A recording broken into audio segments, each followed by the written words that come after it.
By the way, how was the exam? It was decent. I haven't looked in the, so you guys felt okay. Reasonable. Okay, I think the question was wrong. Oh, really? Yeah. Oh, it was hard. I couldn't figure it out. Yeah. Michael? I mean, after the midterm exam, I went to a room to remember, and I showed you a problem with the. You mean the question in the midterm? Yeah. Was wrong? Yeah. My question? Which you talk to me, you're saying? Yeah. Hold on, okay. So that's more serious. Okay. And you talk to me, you're saying? Yeah, yeah. I mean, immediately after the exam, I went to a place, to the room, and asked you if it is correct. Then you check. Energy. The second Derivative of energy. And Siddham is like a zero. You are talking about that one. Yeah, I mean, B dot A equal B dot to A equals zero. B dot A equal to something, but there should be a B by. Oh, C. there is a C. Yeah, yeah. You told me. Okay, yeah, the dimensions. Yeah, the C. Yeah. Okay. Yeah, that's less serious then. Okay. Yeah, did that really throw you guys off? I couldn't get it to work out. Okay. Yeah, in the question, in the exams, I asked you, is the question wrong or not? He replied, this is correct. Okay. I mean, just confusing a bit. Yeah, now I can understand. I will be considerate about that. Like overall, I'll be considerate. Yeah, my bad. Yeah, you even told me. But I was not very embarrassed because I thought it was humans. Yeah. Sometimes if there's a serious mistake, I really feel bad. Okay, mistake.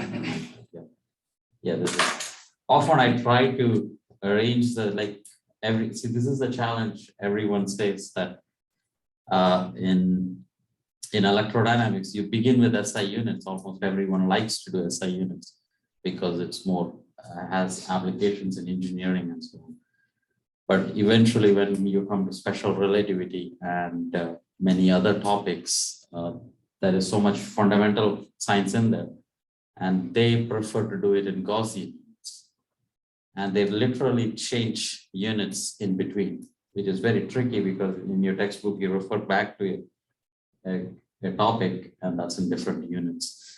And I have tried to stay consistent, but then this is the challenge you come up with that.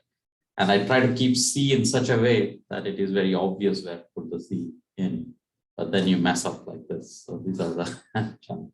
But still, that can confuse a lot, especially when you dimension is used as a guide to the correctness of the relation.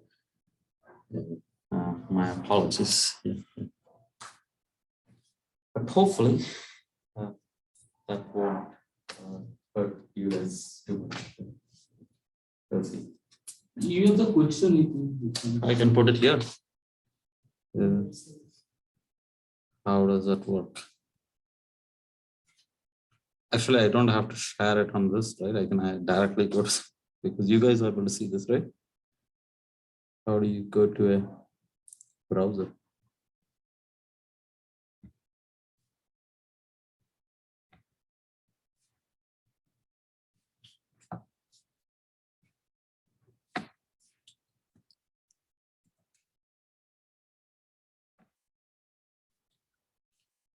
So you want exam, right?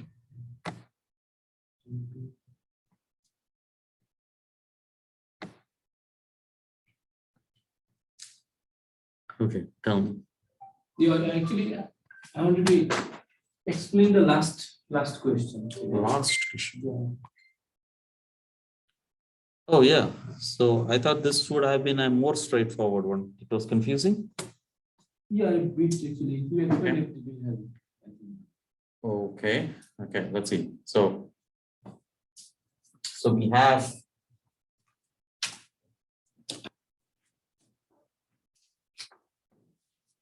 let's change this because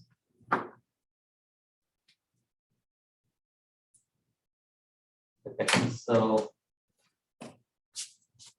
equation.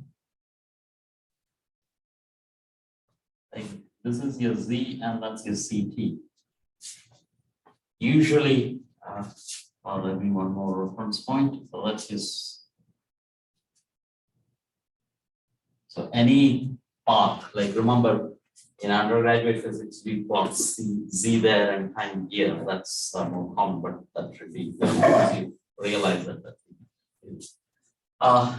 One thing we do is we start from here, somewhere on the right side. One can start from here also, but then intersection with those lines, you'll move either you move the straight line corresponding to speed of light to the left and you start from the origin, or you move the point where you begin from to the right.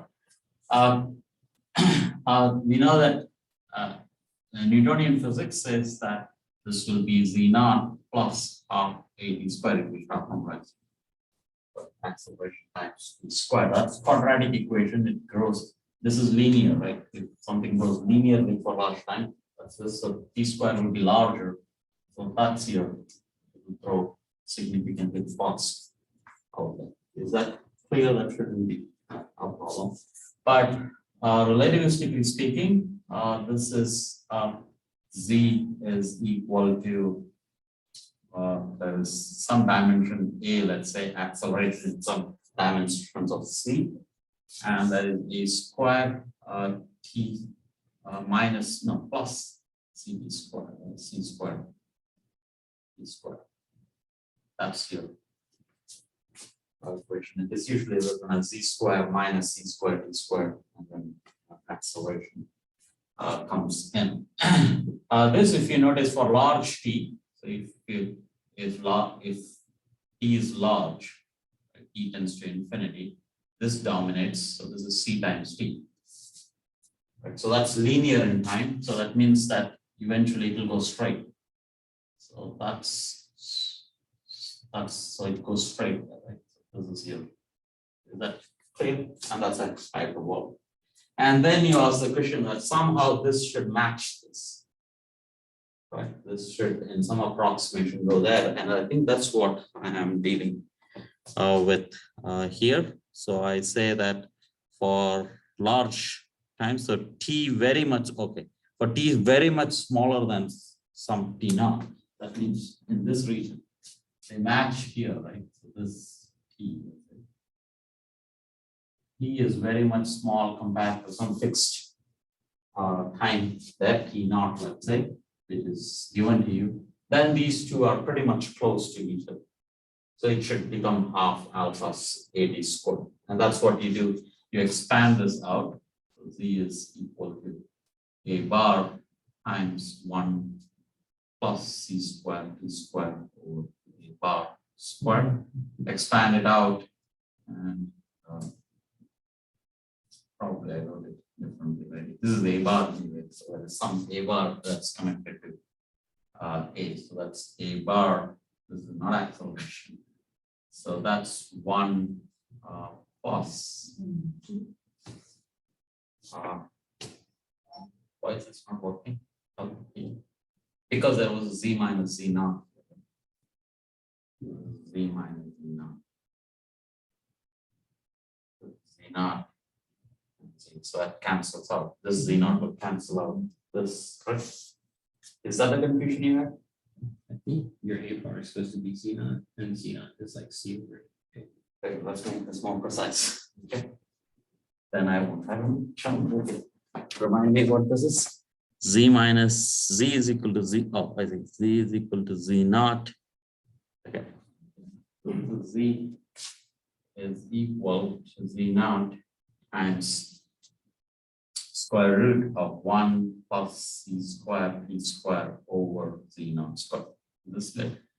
And Z naught, I should say, is that's here Z naught.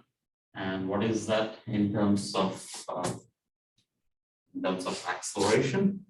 This has an a square below, I guess, and c square. Tell me c square, right? No. M. A. Hey, this is Yeah. where do you see No, this? it's above. You just scroll up. Oh, okay. Yeah, c square over Alpha actually. yeah alpha, and I call that alpha. It's A. Okay.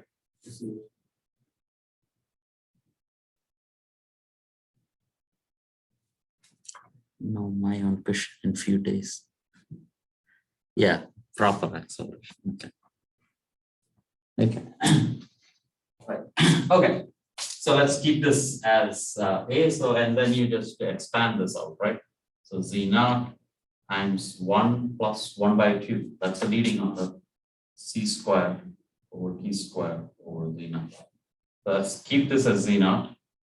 Don't have to replace this. That's a good It interpretation. should be 0 or 0 square. You know, square.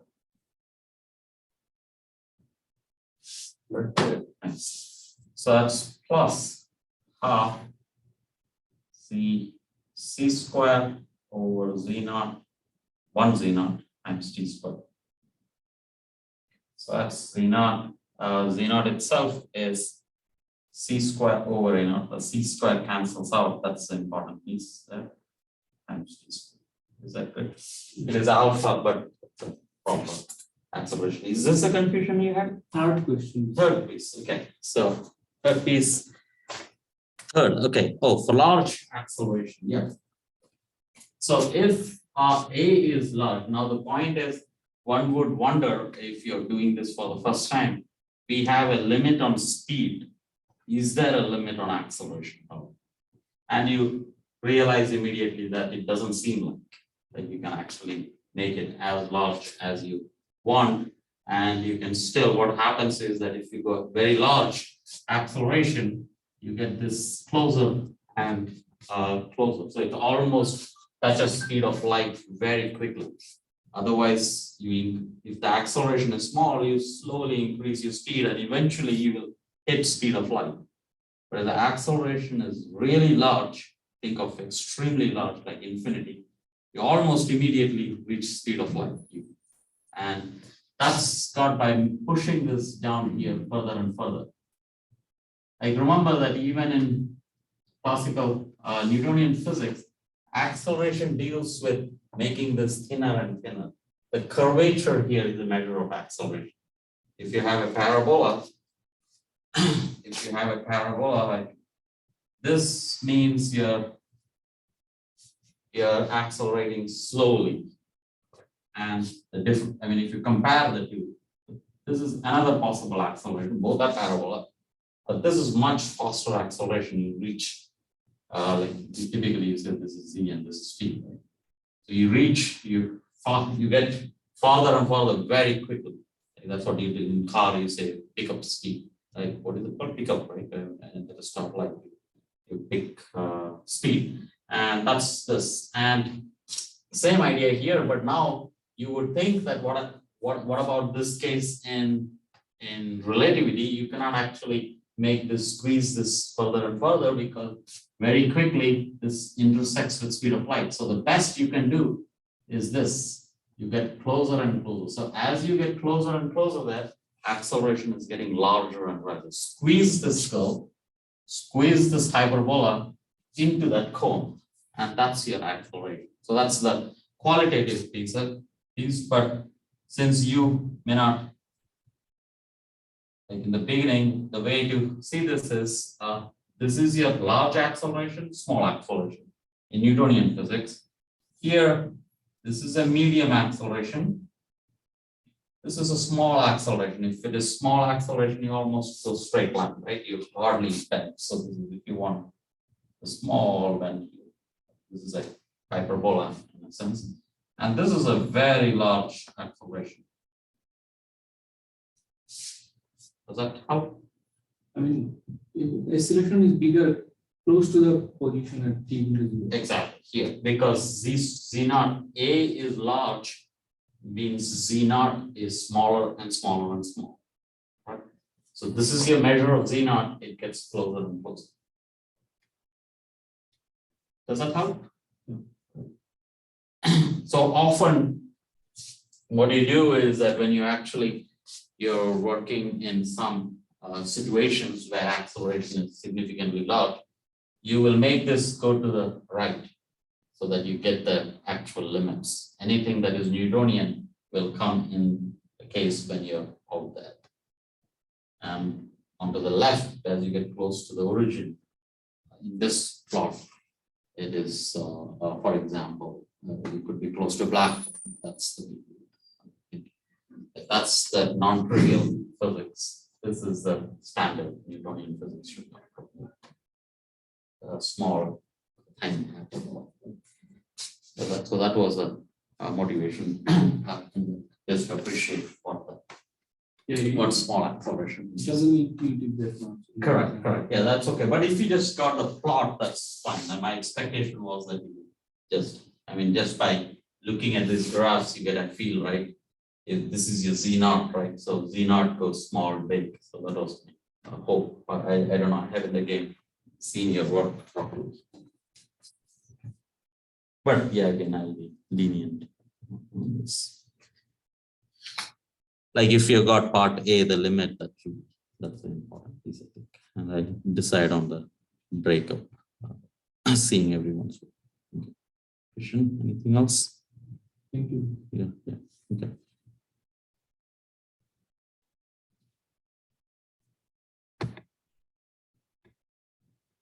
Okay.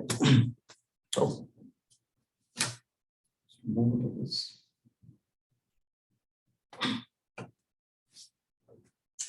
Okay, we have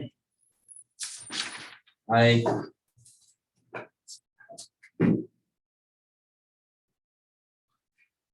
have a homework class. I mean, I just have to put it, post it. So I'll do that today. So homework 8. It's due Friday. Sorry, Thursday. Let's say April 7th, Thursday, and midterms are over now. Your final exam. Which is check this. Hopefully I didn't mess up. Is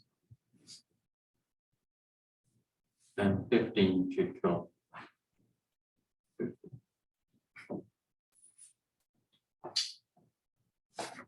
Yeah, so the final exam, can the final exam be take home? Oh, I don't mind that. Yeah, that should be possible. The only thing is, yeah, I'll have a small piece in the class that is primarily so that you guys study the whole thing. Otherwise, what happens is that I think it came to my attention that when you make a final exam, which I don't mind at all, what happens is that you cannot study at all. You just come and attend lectures. And once you see the exam, you go and prepare that particular topic, and then you can skip the all of other topics. So just so that that is not encouraged, you'll have a very small, tiny, like I said, 25% or 30% of the points in class, which makes you study. Yeah.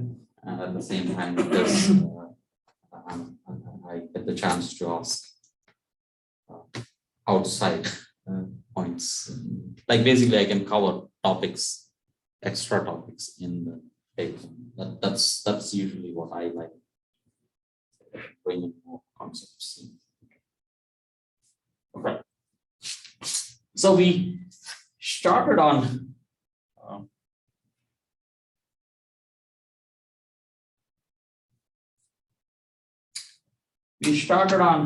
talking about the how the electric potential, vector potential, electric field, and magnetic field looks for a moving charge. So this is uniformly moving charge. And basically, we are saying that there is a charge Q, positive charge Q, moving along a straight line along the z-axis. Right, so this is the z-axis. So that's your z hat, and it is having a velocity v. So that's your velocity v. and the velocity is aligned with the z-axis, so it stays on the z axis. So its position as a function of time is, and also let's say that at time t equal to 0, it is at the origin, so it's a constraint. So x and y is 0, and z is velocity v times t in the k hat direction. That should be straight. Its charge density then is, so charge density is equal to q times a three delta functions. So this is, it stays at x equal to 0. It stays at y equal to 0, that's on the axis. And on the z-axis, it evolves, right? It changes its position on the z-axis. So same idea here. This x is 0, y is 0, z is v times t. And j, the current density, is simply velocity v, which is v times, which is v, so v here is equal to 0i plus 0j plus v times k. That's what I mean by v times the charge density.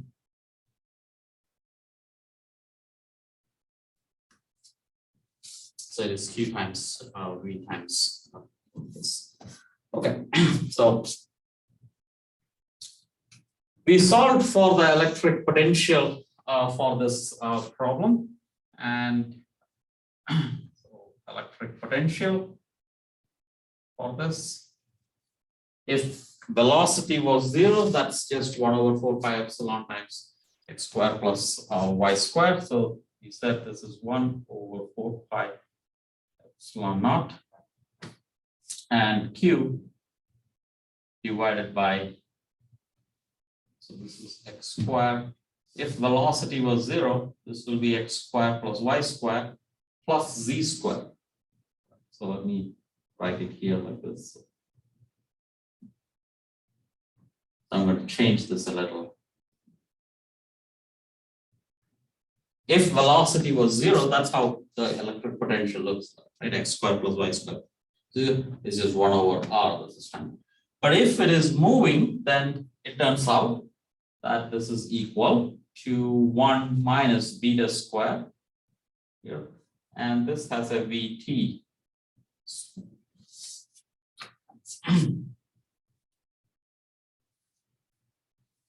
So that's what we showed last time.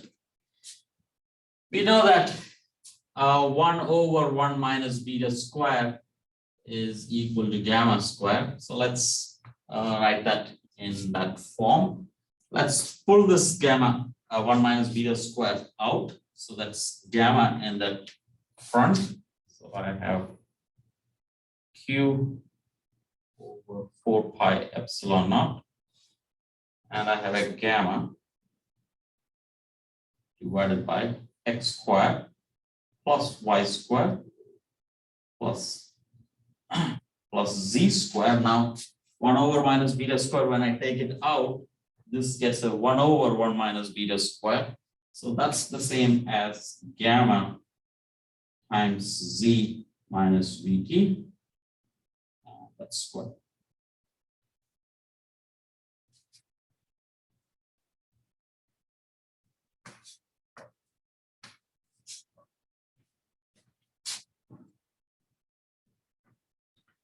We showed that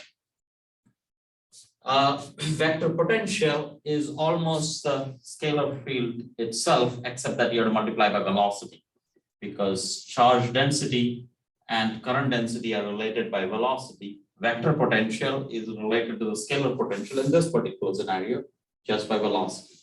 So this is equal to, so vector potential A is equal to the scalar potential itself, but then you have to replace epsilon naught with mu naught, and it comes out to be equal to help me here. So V over C, so this vector V over C, and I need another C. So this is 5. And I should have a time also in here, right? So this is a time dependent quantity also. Phi of R comma T over C.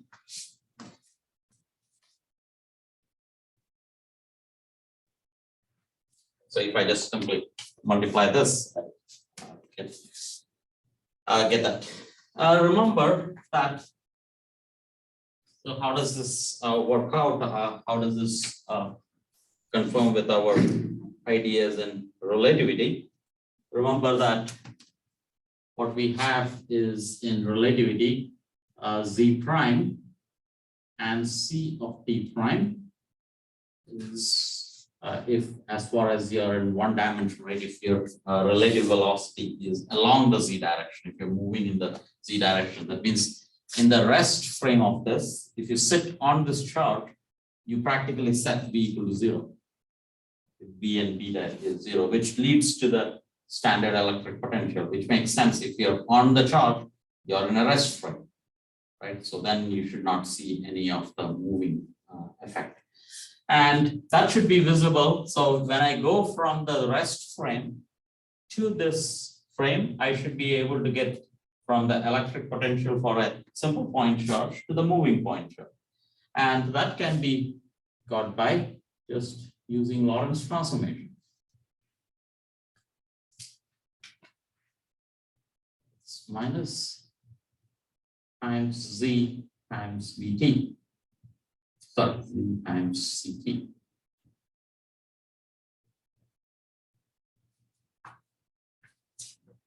And what does that mean? You're basically saying Z prime is equal to gamma times Z minus VT. So if you want to go from one frame to the other, you replace Z prime with gamma times Z minus VT. And accordingly, time also, but if there is no time, you don't have to replace. To begin with, there is no time in this, right? It's x squared plus y squared plus z squared. But also remember, so this is how Z and T prime change. But also remember that phi over C and the vector potential A. Right? This should be the Z component of this, not A itself. So it is a Z component of this. That also changes. Oh, I should put it the other way, right? So the Z component first, A is Z, and phi over C. Remember that CT times X, Y, Z is a 4 vector, and phi over C times AX, AY, AZ is also a 4 vector. All 4 vectors transform the same way. So this goes as gamma minus beta gamma minus beta gamma gamma times times A Z, and this is phi over C.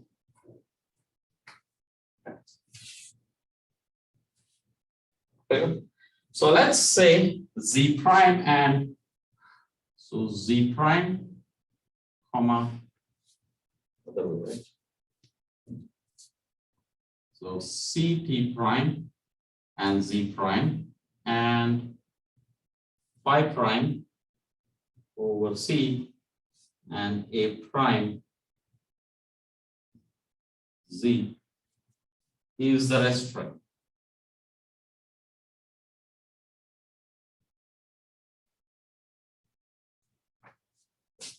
Which means that phi prime would be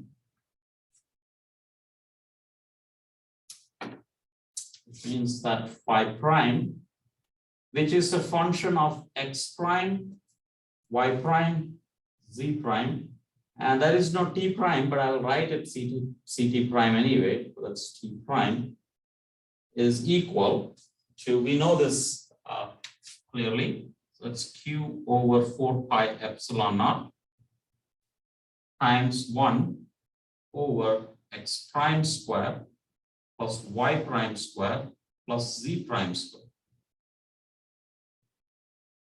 and square root. If I want to go from this to the moving frame, which I already have the answer for, what I would do is I say x prime goes to x because that's a perpendicular direction, y prime goes to y. There is no t prime to begin with, I don't worry about that. Z prime goes to gamma z minus vt, right? This is a new time. Agreed. Next comes the phi. Phi itself, we have to change, right? What is the phi prime? So phi is equal to phi prime, so we have to invert this, but in the rest frame, what is A? What is the A in the rest frame? What is the magnetic potential due to a point charge in its own frame? Zero, because velocity is zero, right? In that rest frame, velocity is zero. If that is zero, there is only gamma times this multiplying that, right? So when I invert it, there is this contribution doesn't come. So phi prime simply has to be phi times gamma. But notice this is the outside part, but it also has dependencies inside. So the variables change and the quantity also change because the quantity itself is part of a vector. It depends on a vector, those quantities also change. Is that clear? So there is internal variables change and it is a part of a vector that also changes. So if you take care of these things, then it's clear that phi of r comma t is equal to, there is a gamma, that's your gamma, so it's q over 4 pi epsilon naught. The gamma is this piece of gamma, and x and y remain the same, so it's x squared plus y squared, and z changes by gamma. It's gamma times z minus vt. So it makes complete sense how relativistic quantities transform. And probably this observation, like remember that before Einstein came in, this was not realized, but this was existing. These derivations existed almost since 1880s, 1885. Like Heaviside was the first person to derive these things in this explicit form. And it was probably these observations that there is this transformation that led Einstein to the principle of relativity. The main idea is that how much you value relativistic principle. Relativity says that if I am moving and you're moving away from me, it should be exactly the same as you seeing me as moving the other way. Like either you break that or you change your laws. So Einstein tried to emphasize that no, that's very important. Rest everything can be given up, like Newton's law could be given up, and that was the primary emphasis. That otherwise the equations and most of the stuff was already existing. It was a thought process that completely changed in this time. Okay, so that's your electric potential, correct? But we are usually interested in electric fields and magnetic fields. That needs more work from here. So now that we have this electric potential and electric potential and the magnetic potential, how can we find the electric field and magnetic field associated with it? So, electric field as a function of type and position is negative gradient of phi. and negative time derivative of A. So if we know these quantities, we just have to take the time derivative and the gradient and we get it. So let's begin.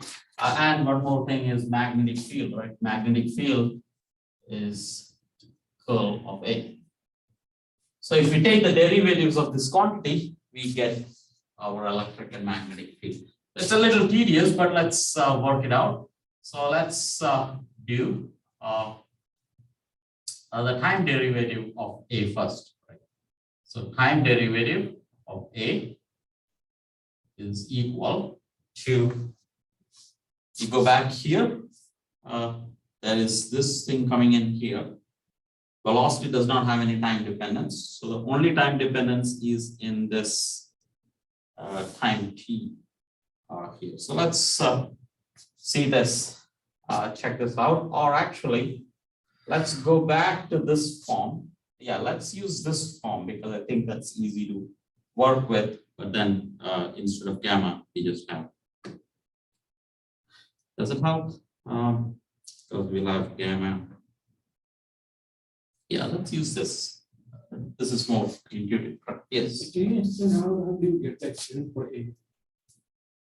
Oh, well, how do I get the expression for A? Yes. Okay. Let me go here. Remember, scalar potential is equal to the green. So Q over 4 pi epsilon naught. And that is dq r prime, and that is dt prime minus infinity to plus infinity. And that is a Green's function, g of r minus r prime, t minus t prime, right? Where g is equal to delta of t minus t prime minus r over c divided by r minus r prime and then 4. That's your Green's function times the rho r prime and t prime. Clear? Right. Now the same thing you can do for the vector potential T is equal to and is there a charge here? Yeah, there is a charge here, and yeah, so this is no, there is no charge. So, right, and this has a 4 pi. There is no 4 pi either. So this is 1 over epsilon. Because 4 pi is there inside here, the charge is inside this row. What is the vector potential? It is mu naught times the same, it looks exactly the same, except for the fact that the charge density is replaced by current density.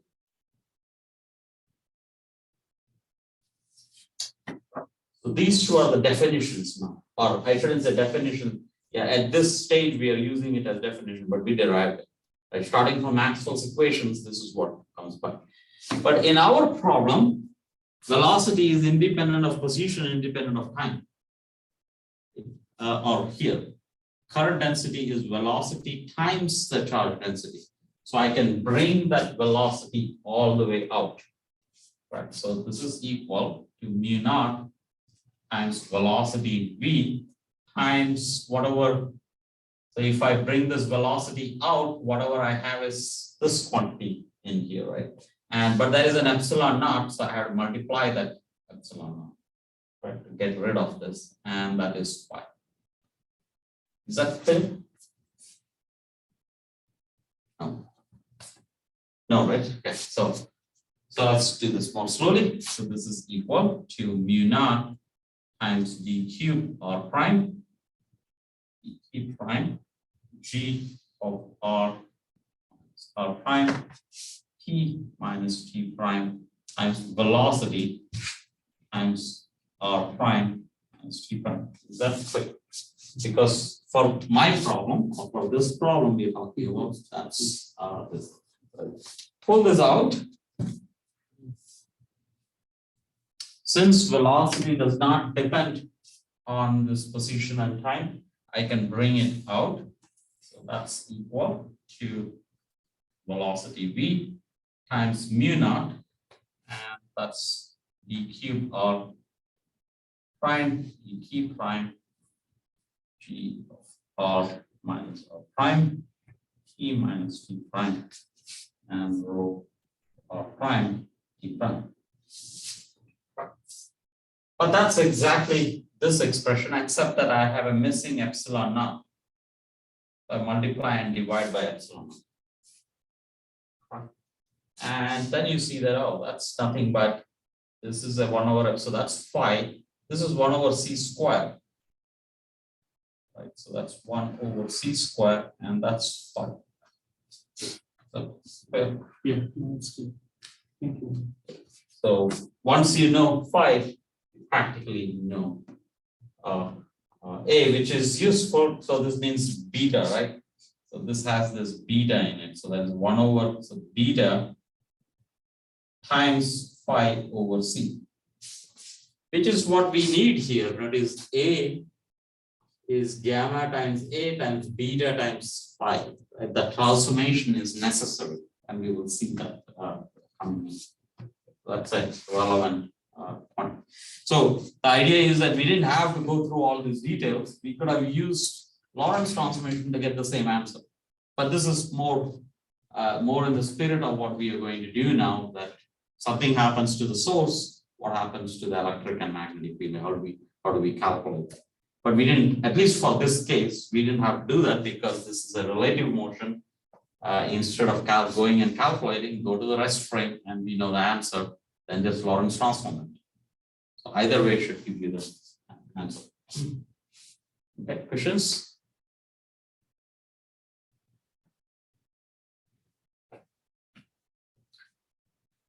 So erase only the top line for a moment. Okay. So we have to calculate the time derivative of A, which is the same as time derivative of phi, except that we have put in a v over c squared in the front, right? Which is the same as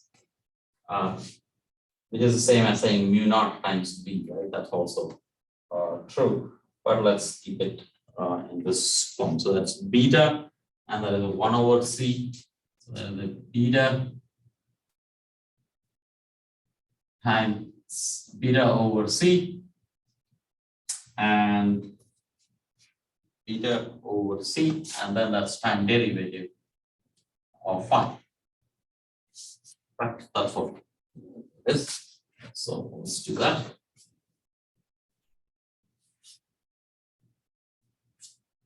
So phi, there's only one place where it hits your time, and so it's q over 4 pi epsilon naught.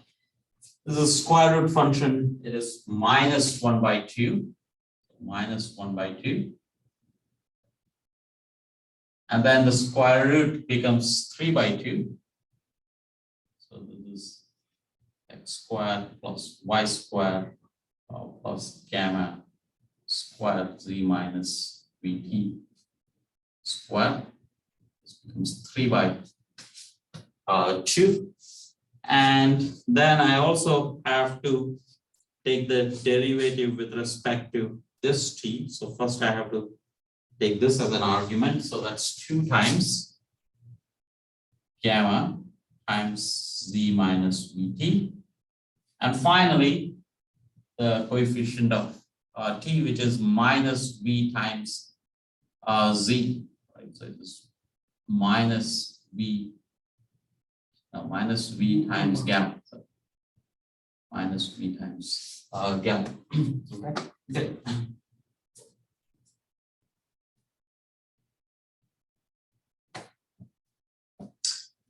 Use this v with the c to make that, and remember that this is having only a k in it, right? It's only in the k direction. So that's basically beta square, right? Instead of, so this is equal to, let me write that down. So that's k hat. So this is beta square. That's C, and that V has been taken care of. Minus cancels, half cancels, and what else I have to do? So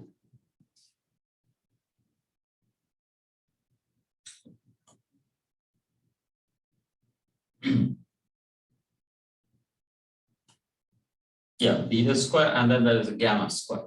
Yeah, so beta square, gamma square, which I will write it on the top. So this is Q over 4 pi epsilon naught. And this is beta square times gamma square. And this is Z minus VT divided by x squared plus y squared plus gamma squared.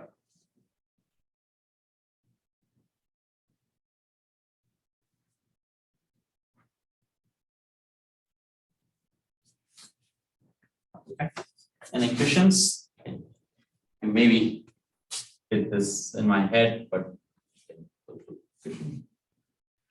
You're missing a V. am I missing a V? This V with the C, right, is a beta. Oh, I see. And I use that to make this beta square. Hmm. And Q over 4 pi epsilon is there, and Z minus VT is there. So I think that's okay. Okay. So that's your derivative with time. And that's your this piece here. We need now derivative with respect to the gradient. The gradient has two different pieces when it comes to Z. There is an X derivative, Y derivative, which are very similar because they are symmetric in X and Y, but the Z derivative is different from X and Y. So let's do X derivative. So this is d by dx of phi.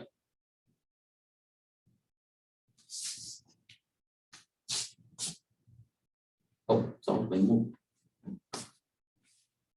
And yeah, derivative with respect to X. That's coming, oh, we are doing this here, right? So that's just very similar. So that's Q over 4 pi epsilon naught, 1 by 2. And the derivative will be 2 times X. So it is basically just X. So it's just X over X squared plus Y squared plus gamma squared Z minus VT squared. Did I get that right? I think there is something else that, oh, there is a gamma on top, right? Yeah.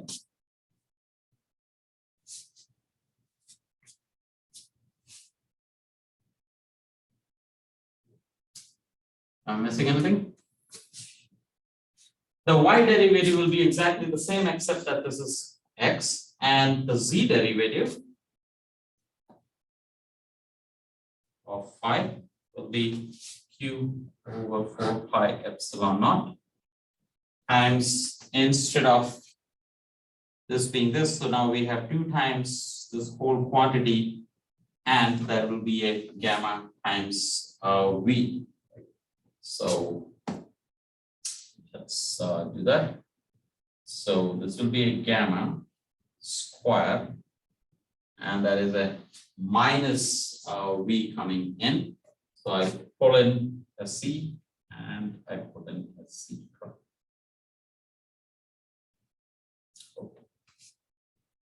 So gamma square times C minus VT, and I have a finally, no, that is no V, this is it, correct? V minus VT. Yeah, okay. That's it. Times this. Did I get this right? Yes, Does that No, why is there a minus sign? derivative. Yeah, but this is with derivative with respect to z, right? Not t. Is that right? No, I'm asking about dy dx. Oh, dy dx. But this is the derivative with respect to x, right? Oh, because there is a minus 1/2 to begin with, right? Yeah, you're right. You're right. And is this the same thing will hold here also then, right? Yeah. There's a minus. Okay, thank you. Thank you very much. And did I miss that here? No, here are the minus signs cancelled out. Yeah, okay, good. Okay.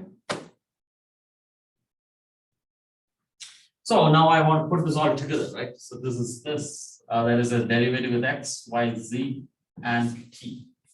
Right.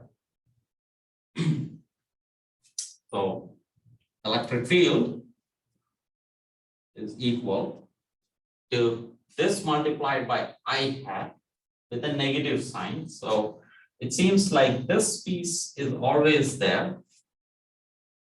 So let me see. So this is a q over 4 pi epsilon naught.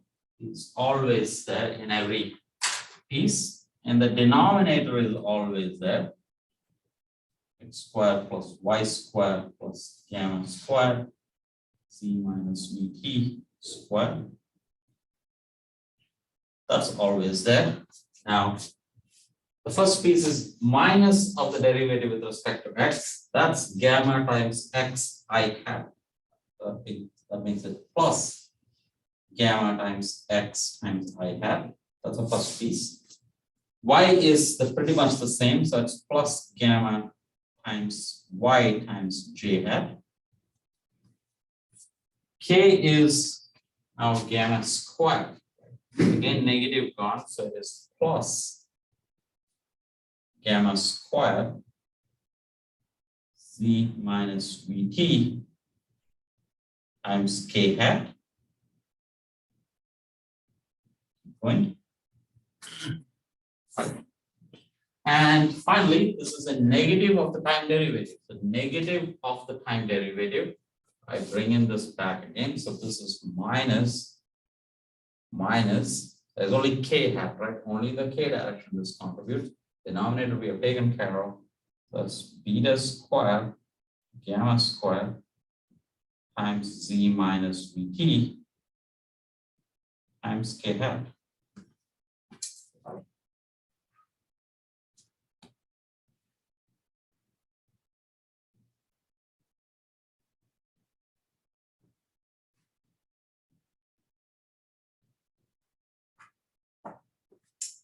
Is that clear on the screen? Yeah. For the del z phi, you get a gamma squared from the denominator, like from doing the derivative. Oh, so you're saying it's gamma cube? Yeah, I think there's another gamma. I might be wrong. I didn't. Yeah, you're right. So because you will say 2 times z minus vt, but there is a gamma square already. So it is gamma cube, you're saying. And is this also gamma cube then? Because there's already a gamma, right? So there's already a gamma there. And 2 times, yeah, so this is gamma square, right?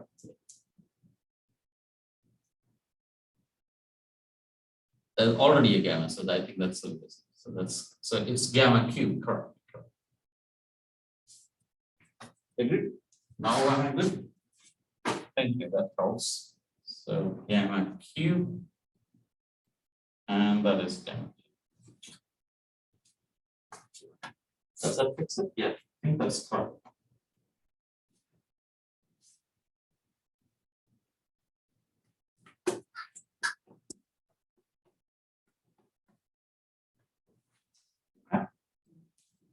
Now, these two are pretty much the same quantities, except that there is a beta square in front of it. So, what does, if I take this common out, what is gamma cube minus beta square gamma cube? Tell me, what is gamma cube minus beta square gamma cube equal to? Gamma, very good. Right? because 1 minus beta squared is nothing but gamma squared, so that's just gamma. So this whole thing becomes very much like this, except that it is Z minus VT. Right. So if I were to write this now, electric field is equal to the function of R and T is equal to, there is a gamma that comes out, Q over 4 pi epsilon naught.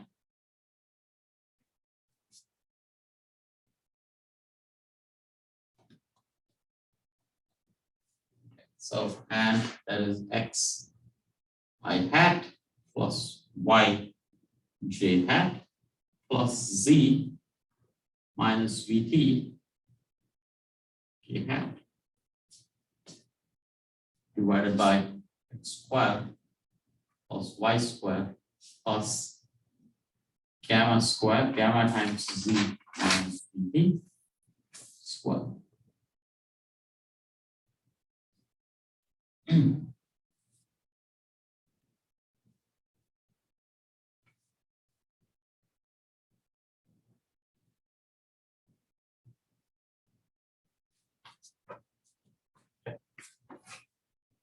Now this should be change this. Now if you were to think of this as a transformation of the electric field in the rest frame, so let's set V equal to 0, V tends to 0. Electric field is, of course, we know what it is, right? It is R over R cube. So this is Q over 4 pi epsilon naught over R over R cube, right? V goes to 0, so that's our vector R over R cube. Right. So X squared plus Y. That was it. But what one should see is that, of course, this is the transformation of the Z coordinate under Lorentz transformation. But the top one apparently doesn't transform. So the way to see this is that this gamma is the way electric field transforms, but the Z component of the electric field transforms from the Z, but it is a gamma square. So the way to see this is, in fact, one should write this as, say this, this is a gamma over gamma. That's so you read just to see that structure better. You should say this is gamma of let's say Q over 4 pi epsilon naught times X times I hat plus Y times J hat over X squared plus Y squared plus gamma squared Z minus VT squared. That's your X and Y component, and the Z component has a different transformation. So it should be it is not transforming at all. It is actually contributing to a Z. Right? So it is Q over 4 pi epsilon naught. Right? It is gamma times Z minus VT times K hat.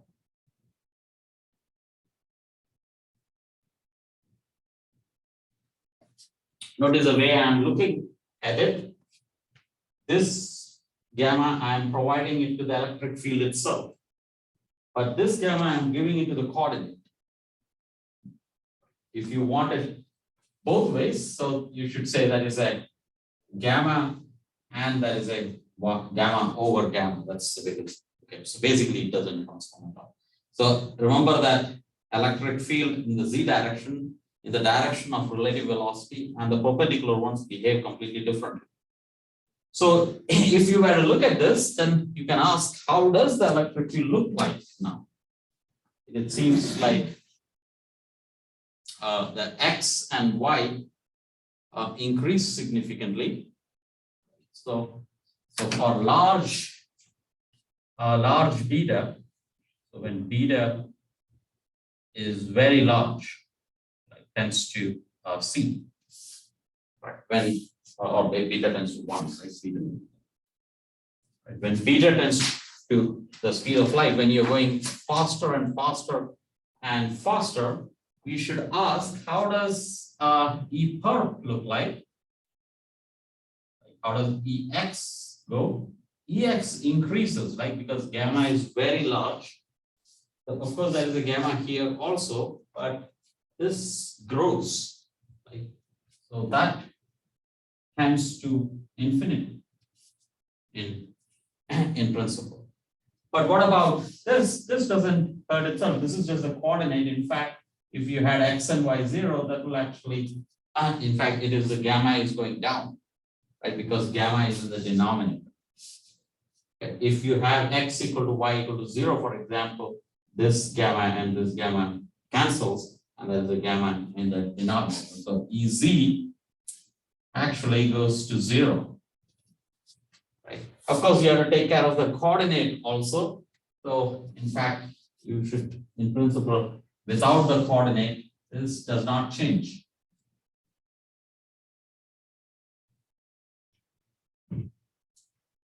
The electric field component does not change.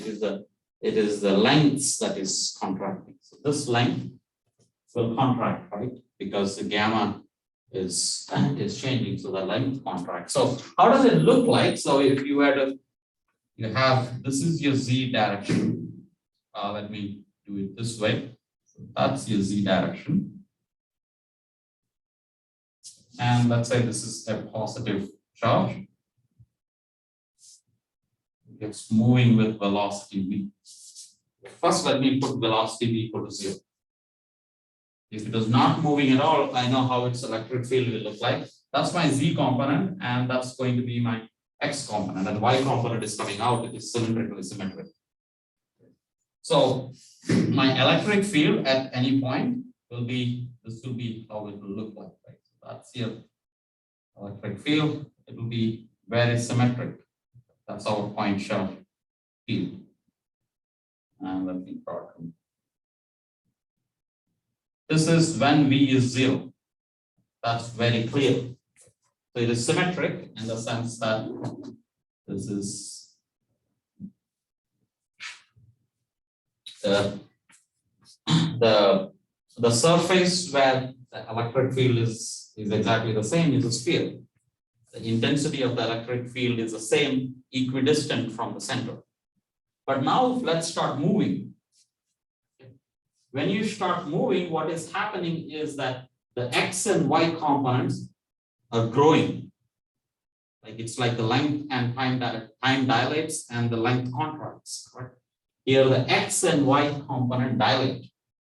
That gets larger, but the z component doesn't do anything because of this quantity. This is there, but it is more for the coordinate, or you can put it in the denominator. So the z coordinates change. So what will happen here is that effectively, so this is basically going like this.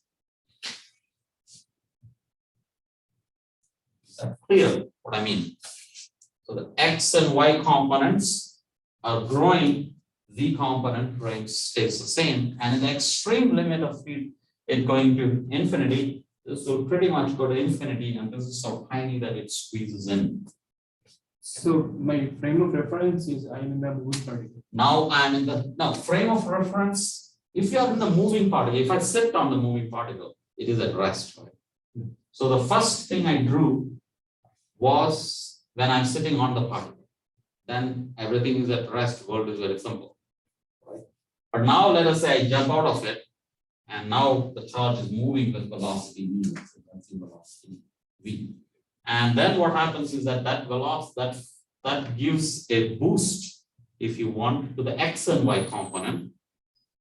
There's a boost to the z component also, but then you have to think of that contributing to the z, right? Z and t transform accordingly. And that's so it's not the field that is changing, it is the coordinates that's changing. So if you accommodate for the coordinate changes, length contracts or the time dilates, then this is basically not doing anything. But effectively what happens is that length also is contracting, so this also changes. But let's see. So as far as the components go, this is increasing, but this doesn't do it. So this is the ellipse, so it becomes an ellipsoid instead of a sphere. What is the surface of points where the electric field is exactly the same, it is now an ellipsoid instead of a sphere. That's the effect you see. Any questions on this? Yes. What's keeping you from assigning the gamma to the x and y coordinates like you did with? Because we know, right? That's the Lorentz transformation. We know that the z has to go like this. Right? We know z has to go like that. But electric field, we don't know yet. I mean, how do we know that the electric field doesn't? For that, we have to do the transformation for the electric field. So that's a separate exercise. You go and okay, how does the electric field transform? And you learn that, oh, that's how the electric field transforms. So that's a separate, since we have not done that, I cannot motivate that this way. But z, we know that it can't transforms like that. So that has to go with the z.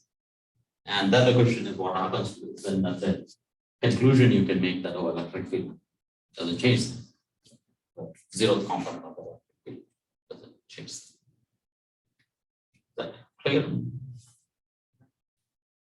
We're going to do the same thing for the magnetic field, but we have only 5 minutes. It's the same operation that goes through, okay? Except there is x, y, z now, but now I have to do a curl. Like cross product I have to do, it's not the derivative alone. I have to do del cross b, right? So b is equal to, so let me very quickly motivate that. So maybe here.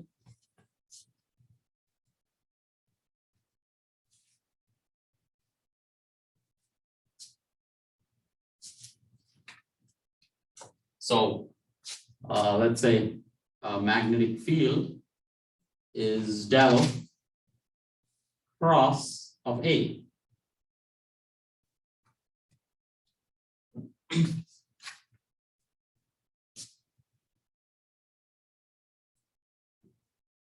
But it's easier than what we think because in the rest this has only not the rest frame, it has only a z component. So A has only a z component because velocity is in the z direction. So this is 0i plus 0j plus a z in the k direction. Clear? Because that's has only a k component. Velocity is in the z direction. That makes life a little simpler. So magnetic field is equal to I times az, right? So I will come with a derivative. So I hat, so the vector component, this will be I hat will be d by dy of az, and I hat is this, and j hat is minus of d by dx of az. Is that clear? And nothing else contributes. Right? There's only two pieces that I have to worry about. That almost we can read it out. Whenever I have an x, the y derivative, I will have this as y. And whenever I have an x derivative, I will have an x. That's all I have to do to provide that. So it is almost the same because, and there is a v also, right? So this is equal to, this will come out to be, so this has, y derivative has a y in it. There's a minus sign in there. So it is a minus y. Write that better. So that's equal to, that is q over 4 pi epsilon naught. And since it's an A, there is a mu naught that comes in. So this is a 1 over, so this all changes, right? So this is a mu naught over 4 pi. Mu naught over 4 pi times Q. That's equal to the magnetic field. And this becomes minus X, because now the minus sign doesn't go away. because there is no negative sign in the definition of the magnetic field, and there is a gamma there. So this is gamma, so it's minus gamma times x. No, it's derivative I in the x-hat direction minus of gamma in the y in the j-hat direction, and rest everything remains the same. So this is just this piece in here, and that's your x squared plus y squared plus gamma squared z minus vt squared.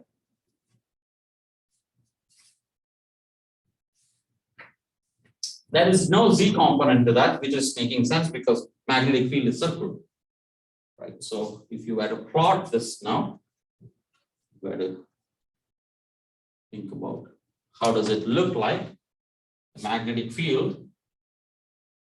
Again, if you had z equal to 0, then it is circular, right? So there is a positive charge.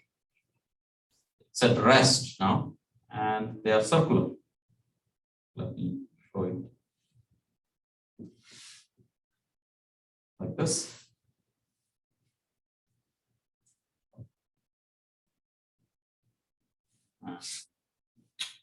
Is that clear? So these are all circular magnetic fields. So this will be going in here.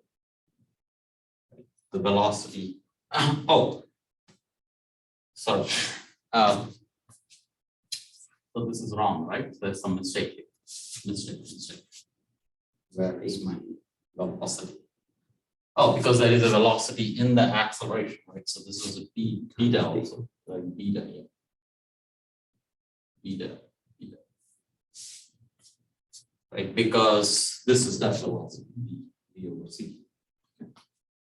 Okay, so the point is, if it is at rest, it is not there at all. It's 0. Magnetic field is 0. If you're sitting on the charge, the magnetic field is 0 to begin with. So I was making it wrong. So now we have to make it move. When I make it move, on the plane, I have some magnetic field. And as you go farther and farther, this gets weaker and weaker. This is weaker. And as you go farther, this gets weaker and weaker. And the same thing on this side.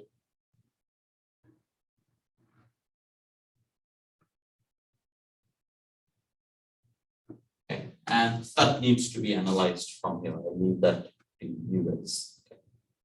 So, and again, now if you squeeze it, what happens is that if you go faster and faster, all this gets weaker and weaker, and almost it's a plane.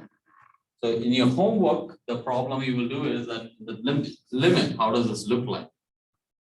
We take the very extreme limit, where it is exactly going with the speed of light, then all these fields are pretty much constricted on a plane. And that should show up somehow.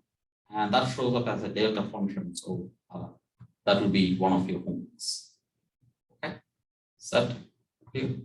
It's kind of a nice way of looking at it, or nice physics in it, that electric field transform, and it is sort of beautiful in a sense. Or you can use this in a lot of places just to analyze what is going on. Yes. Does the electric field in the x direction go to infinity because of the gamma in the denominator?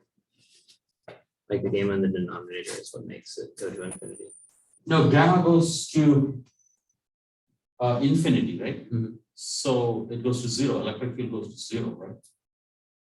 If you were to explicitly calculate it, electric field goes to 0, but then you have to take care of the fact that the coordinates also contract significantly, right? So basically, yeah, if you think of the electric field is not really going, but the coordinates are getting compact so much that length gets contracted in that place. That's the way to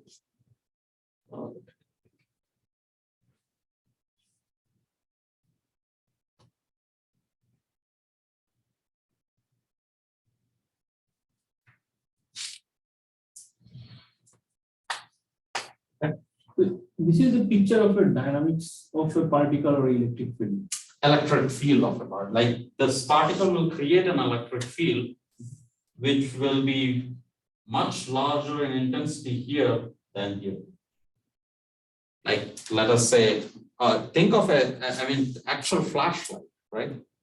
If you were to flash a light, flashlight is slightly tricky in the sense that, but electric field has the idea of light, right? So let me not say, if that is a positive charge, imagine there is an electric field around it, right? You go 1 meter ahead of it, keep a detector, 1 meter above me, keep a detector, and you will measure the same electric field and then intensity, right? Those detectors will measure this. Now let's say I move, right? And I move, but the detectors are stationary. Okay, so that's important. So detectors, you have to put a lot of detectors to do it. The detectors has to be stationary, and they will measure the detector that is 1 meter ahead of me will measure a significantly lower intensity than the detector that is 1 meter above. So field is concerned. Or another way of looking at it is that it doesn't get the time to reach there, right? That's a electric. It's a transformation property. Let me not say it's a time. From this graph, it seems like at a particular position or at a particular time, it may show different electric field. Yes. Tell me again. Maybe. If someone is sitting in the circle and someone is sitting in the ellipse, and at a particular time, it shows different electric field. Correct. Can I relate those? How those differ? Isn't that the case always? Like if I'm closer to the particle and farther, it is different, right? Is that what you're asking? At a particular z point. So let's say here, right? So you stand here, correct? And I'm moving this, I'm moving here, and the electric field moves with me, right? As far as I'm concerned, electric field is all uniform. But when you see it, there is less electric field in front of you than above. And as I cross you, first you will see this piece. Let's say you're here, you will first see this piece, and then you will reach this piece. Is that so? It changes with time, correct? So this will actually scan. So how come if someone asks at a particular place, tell me what is the electric field value? It will change, right? If I am moving, it will change, correct? Isn't that intuitive? If I'm at rest, then electric field is constant. You will always measure the same electric field. If I am moving, this electric field will change with time. Like electric field changes with time. This piece will remain the same except that there is this contraction. Let's say, how about this? I think the best is you put z equal to, at z equal to 0, right? No. Yeah, let's keep it above, right? Okay, keep it above so that you're somewhere in a finite x and y. Yeah, sorry, I got distracted. So what I was saying is that since there is a time dependence at time t equal to 0, this quantity is different from as you evolve in time. So that electric field changes with time, yes. That's because the particle is smooth. It does change with time. Right. So since there is motion, time dependence will be there. Is that the concern you have? Yeah, when you mentioned the moving, then yeah. It's not a static scenario at all. You will scan through it. But it's no more symmetric. I think that it has cylindrical symmetry in the direction of motion. Yes. So the electric field becomes so small in the z-axis, it kind of looks like a straight line, right? Like at the extremes. Or a plane, right? Yeah, sorry, it would be like a straight line. Yeah, plane. Why is I would expect it to be like a cone, like the plane would have some cone shape to it. Yeah, so there is a cone shape. In reality, there is a Like you can never reach speed of light, right? This is your electric field, how about that? Like most of the field lines are constant. This is your charge moving in this direction, V, but all your electric field is concentrated in this region. Okay. Like that's how it is a cone, if that is the house. And yeah, that's your electric field. It has that, in the perpendicular direction, it's all the same. But in the extreme limit, it really squeezes in. And probably, yeah, not really a cone, right? It's a hyper, how do you say this? Yeah, I mean, this is a plane actually, right? It's like if you're looking at it from the seat. Yeah, so it's from this, yeah, so it's not really a cone because this comes out. Right. Right, this is Right. uniform in this direction. No, I actually charge is on the Z-axis. Yeah, it should be cone, I think. It should, right? Yeah, it should be. Okay. But almost like a disc-like cone, right? Yeah, oh, actually, that's what you were saying in the Z direction, right? Yeah, it should be like this. Yeah. Oops, Yeah. so this is a cone in this. Yeah, so it is a cone, yeah. It is a cone in that direction. And as you squeeze this in, this really comes back, but that's a very idealized scenario. And then you say that, okay, does this have any meaning at all? And in your homework, you say that, yeah, it actually can, but it's in a sense meaningless because a particle cannot ever reach the speed of light. You can only the limit talk about that. But it seems to have a nice limit, so that's a cool part. So